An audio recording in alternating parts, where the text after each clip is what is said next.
Have you ever trusted someone so completely that you didn't see the knife until it was already in your back?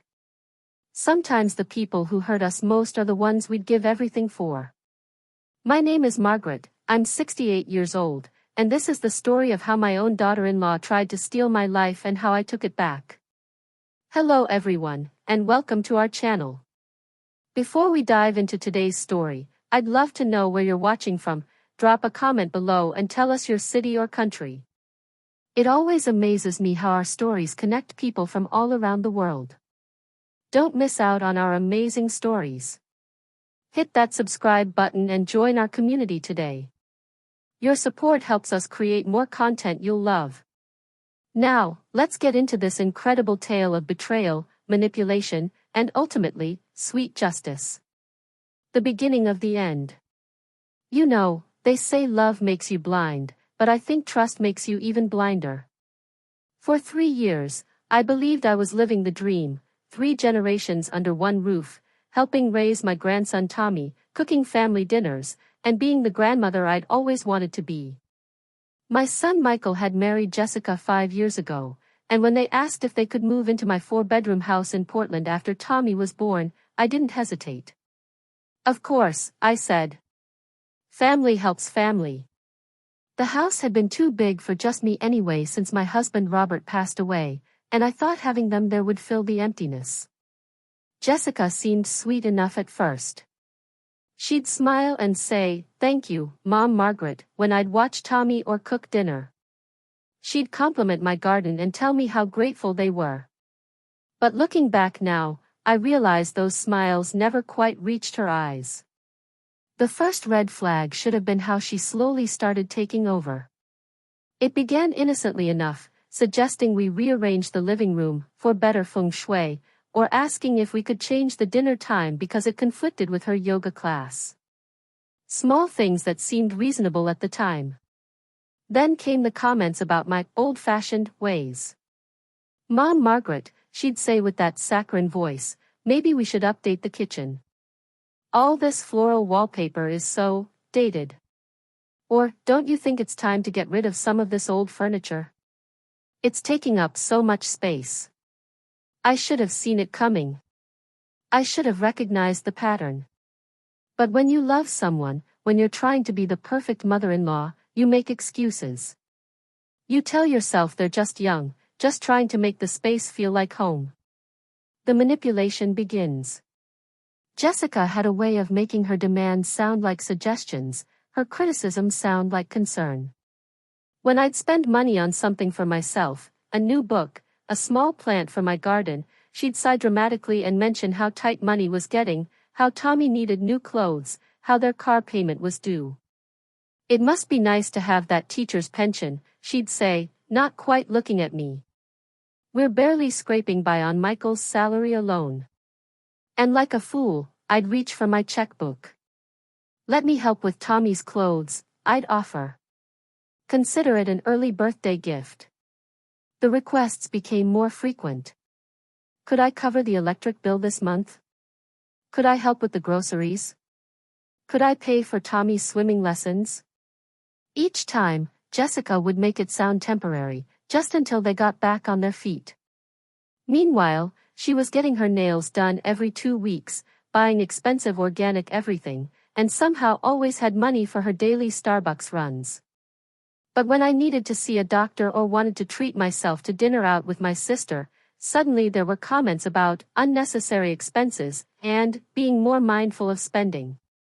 Michael, my sweet boy who used to defend me from playground bullies, just nodded along with whatever Jessica said. When I tried to talk to him privately, he'd just shrug and say, "Jess is good with money, Mom. She knows what she's doing." Good with money? She was good with my money, all right. The ultimate betrayal. The breaking point came on a Tuesday in March.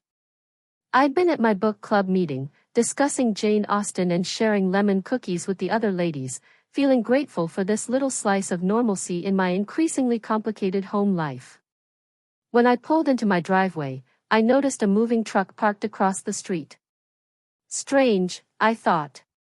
The Williams haven't mentioned selling. I walked into my house and froze. There were suitcases in my entryway.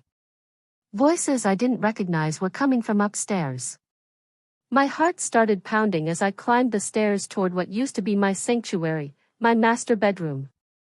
The door was wide open, and inside were two strangers making themselves comfortable on my bed. An older man was hanging shirts in my closet while a woman was arranging toiletries on my vanity table. "Excuse me," I said, my voice barely a whisper. What are you doing in my room?" Jessica appeared like a tornado, all smiles and manic energy. "Oh, Mom, Margaret. Perfect timing. Meet my parents, Linda and Frank. They've decided to move in with us." "Move in? Move in?" "I don't understand," I stammered, looking around at my bedroom that was now filled with strangers' belongings. "Where am I supposed to sleep?" Jessica's smile didn't waver, but something cold flickered in her eyes. "Well, we thought you could take Tommy's room. We're moving him into the small office downstairs. He's getting so independent, and he'll love having his own space away from the adults. And you'll be so much cozier in the smaller room. Less to maintain, you know." I felt like I was drowning, standing there in my own house, being told I was being evicted from my own bedroom. "Jessica, this is my house. You can't just decide to move your parents into my room without asking me." Her mask slipped just a little. "Mom, Margaret, they're elderly. They need the master suite, it has the walk-in shower, and Frank has mobility issues. Surely you want what's best for family." Family. There was that word again, weaponized and thrown at me like a shield to deflect any reasonable objection I might have. Michael appeared in the doorway, avoiding my eyes. "Mom, it's just temporary. Frank's doctor says the climate here will be better for his arthritis." Temporary. Just like everything else had been temporary. Just like their temporary stay that had lasted 3 years. Just like their temporary financial troubles that seemed to require permanent solutions from my bank account. I looked around at my bedroom. My photos had been shoved into a corner, my late husband's reading chair was covered with Frank's jackets, and Linda was cheerfully rearranging my jewelry box like it was a yard sale trinket. "When were you planning to ask me about this?" I asked quietly. Jessica's laugh was like breaking glass. "Not Ask using you? it? I had been living in that room for 12 here. years. We don't I need had formal memories in permission every for corner. everything. Photos of my grandchildren on the Besides, nightstand. it's not like you my were using husband's all this cologne space still in the anyway. bathroom drawer. But apparently, none of that mattered because I was just taking up space. The point of no return. That night, I lay in Tommy's twin bed, staring at glow-in-the-dark stars on the ceiling and listening to Frank's television blaring through the walls until 2 a.m. Linda was apparently an early riser who believed in starting her day with loud phone conversations at 5:30 a.m. I had become a guest in my own home. Worse than a guest, guests get asked permission before you rearrange their belongings. The final straw came 3 days later when Jessica cornered me in the kitchen. "Mom, Margaret, I've been thinking. Since my parents are here now to help with Tommy, maybe you could contribute a little more to the household expenses. You know, to offset the extra utilities and food costs." I stared at her. "Jessica, I already pay the mortgage, the property taxes, and most of the utility bills." "Yes, but now there are 5 adults instead of 3. It only makes sense that you'd pay a larger share." She had the audacity to sound reasonable, like she was doing me a favor by explaining basic math. "How much larger?" "Well, I was thinking maybe you could cover the full utilities, plus grocery costs, plus maybe $500 a month for household expenses. That's still less than you'd pay for a nice retirement community." A retirement community. There it was, the real message. She wanted me gone, but she wanted my money to stay. I excused myself and walked into my garden, the one space that still felt like mine. As I stood among my roses, I made a decision that would change everything. The awakening. That evening, I called my attorney, Patricia Chen. We'd been friends since our daughters played soccer together 20 years ago, and she'd handled Robert's estate. Patricia, I need to ask you something confidential. If I wanted to sell my house, what would I need to do? There was a pause. Margaret, is everything okay? I told her everything. The moving in without permission, the financial manipulation, and the complete takeover of my home and life. Patricia listened without interrupting, and when I finished, she was quiet for a long moment. Margaret, what they're doing has a name. It's called financial elder abuse, and it's more common than you might think. You have rights, and you have options. Options. I hadn't felt like I had options in months. The house is in your name only, correct? No joint ownership with Michael? Correct. Robert and I bought it 30 years ago, and when he died, it transferred to me. Then legally, you can do whatever you want with it. You could ask them to leave, you could sell it, you could rent it out, it's entirely your decision. For the first time in months, I felt something I'd almost forgotten: power. The plan. I didn't act immediately. Instead, I started documenting everything. Every request for money, every decision made without consulting me, every time I was made to feel like an intruder in my own home. I also started making subtle preparations. I opened a new bank account at a different bank and began transferring my pension deposits there. I researched retirement communities, not because I wanted to move to one, but because I wanted to understand my options. Most importantly, I started looking at condos. Small, manageable places where I could live peacefully without anyone taking advantage of my kindness. The tipping point came when I overheard Jessica on the phone with her sister. I wasn't eavesdropping intentionally, I was watering my plants on the back patio when her voice carried through the open kitchen window. "Oh, we've got it made here," she was saying. "Margaret pays for everything, watches Tommy whenever we want to go out, and she's so pushover that she doesn't even complain. Mom and Dad love it here too, they're saving so much money not having to pay rent." She laughed, and the sound made my blood run cold. "The best part is, when she dies, the house will go to Michael anyway. We're basically just getting an early inheritance while having live-in help. It's perfect. Perfect." My financial exploitation and emotional abuse was perfect for her. That night, I called Patricia again. "I want to sell the house. How quickly can we make this happen?" Justice begins. Patricia worked fast. Within a week, we had a listing agreement, professional photos, and the house was on the market. I chose a realtor who specialized in quick sales. I was willing to price it competitively to ensure a fast transaction. I also took Patricia's advice and opened a safe deposit box where I stored copies of all my important documents, including the evidence I'd been collecting of the financial abuse. The hardest part was keeping everything secret while living in the same house. Jessica's parents had settled in completely. Frank had taken over the garage for his woodworking hobby, without asking, of course, and Linda had rearranged my kitchen to suit her cooking style. Meanwhile, Jessica had started hinting about renovations. "Mom, Margaret, wouldn't it be nice to update the master bathroom? I've been looking at some designs." She wanted to renovate my bathroom in my house with my money while I slept in a child's bedroom. The audacity was breathtaking. The first showing was scheduled for a Saturday morning. I told them I was going to spend the day with my sister Caroline, which was true. I just didn't mention that Caroline was helping me look at condos. When I returned that evening, Jessica was waiting for me with a strange expression on her face. "Mom, Margaret, the weirdest thing happened today. A realtor came by with some people, claiming they were here to show the house. I told them there must be some mistake." I looked her directly in the eyes. There was no mistake. The color drained from her face. "What do you mean?" "I mean, I'm selling the house, Jessica. It's been on the market for a week." The silence that followed was deafening. Then came the explosion. You can't sell this house. We live here.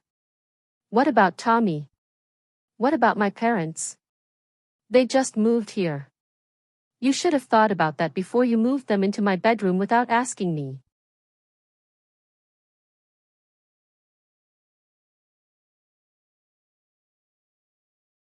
Michael appeared, drawn by the shouting. Mom, what's going on? Jessica turned to him, her voice reaching a pitch that probably bothered the neighbor's dogs. Your mother is selling the house. She's trying to make us homeless. Michael looked back and forth between us like a child watching his parents fight. Mom, is this true? Yes, Michael. It's true. This is my house, and I've decided to sell it. But where will we go? For the first time in 3 years, I felt something I'd forgotten, complete control over my own life. That's not my problem to solve, Michael. You're both adults with jobs. You'll figure it out. The meltdown. What followed was 2 weeks of the most dramatic performance I'd ever witnessed. Jessica alternated between tears, rage, and manipulation tactics that would have impressed a Broadway director. First came the guilt. How can you do this to your own son? To your grandson? Then the bargaining. What if we pay you rent? What if my parents move out? Then the threats. You'll never see Tommy again if you go through with this.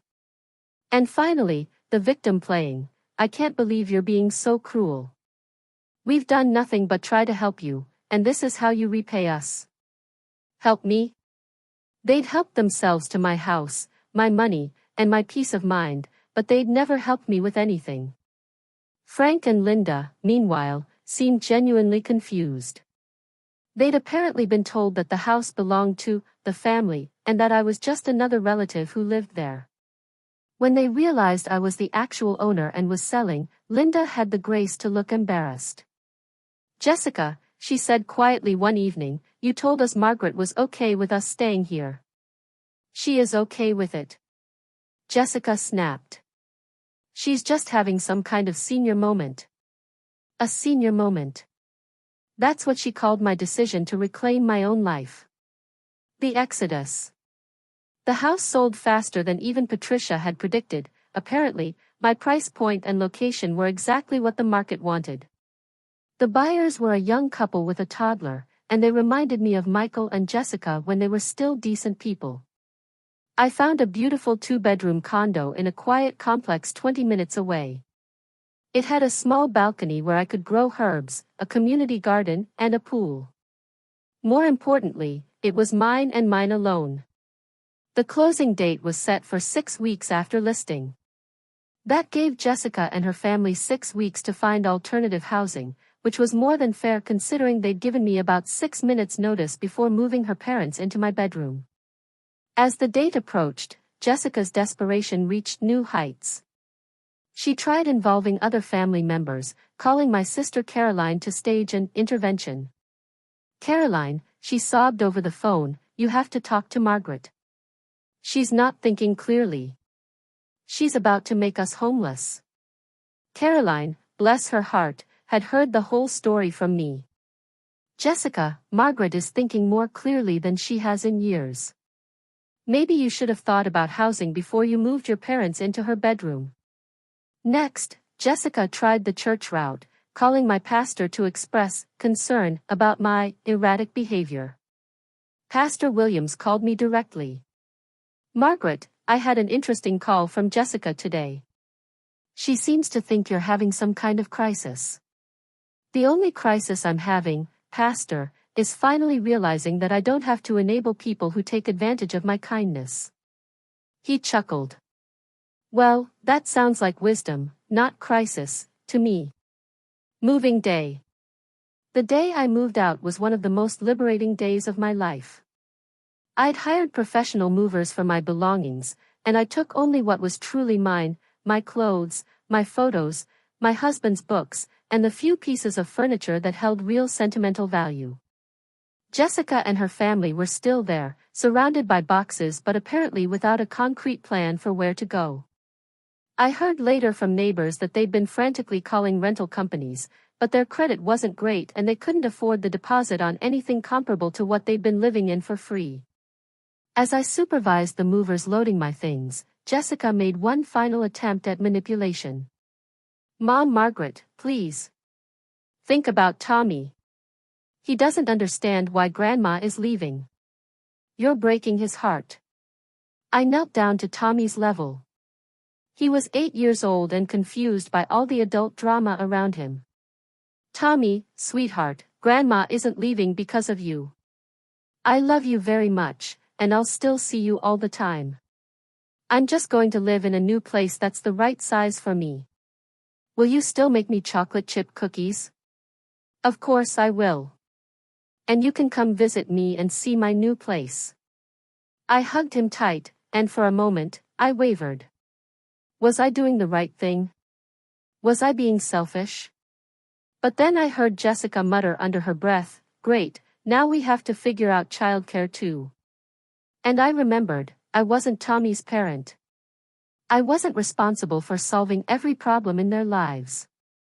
I'd given 3 years of free housing, free childcare, and free financial support, and all I'd gotten in return was being treated like an unwelcome guest in my own home.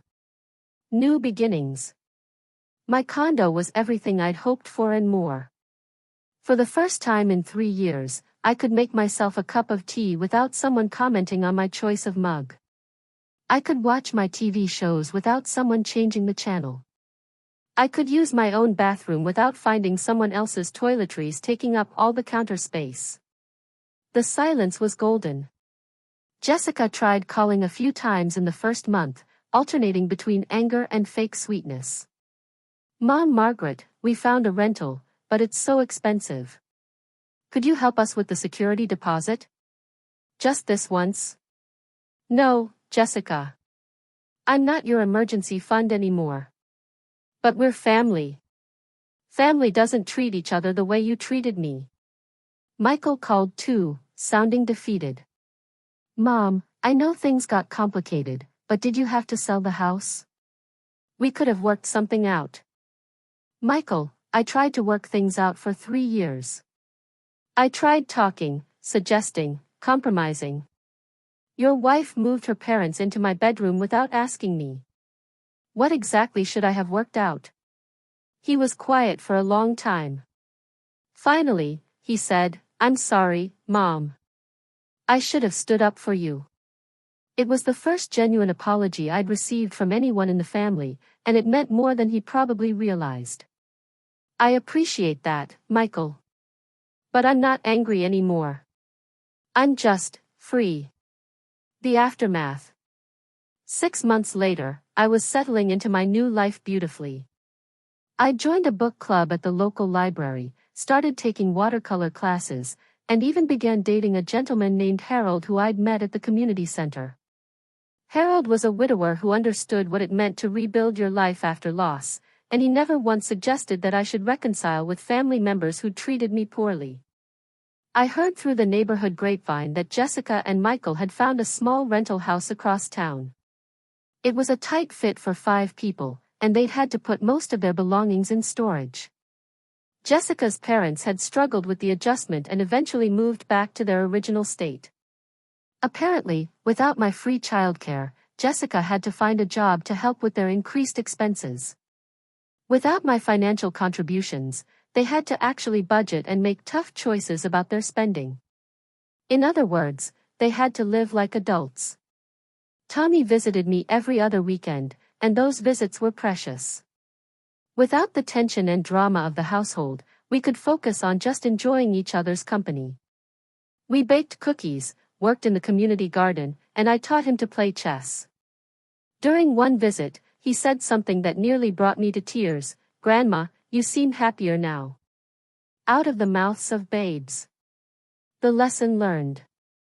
As I sit here in my peaceful condo, looking out at my herb garden and thinking about this whole experience, I realize that the most important lesson I learned wasn't about family or money or even boundaries. It was about self-worth. For 3 years,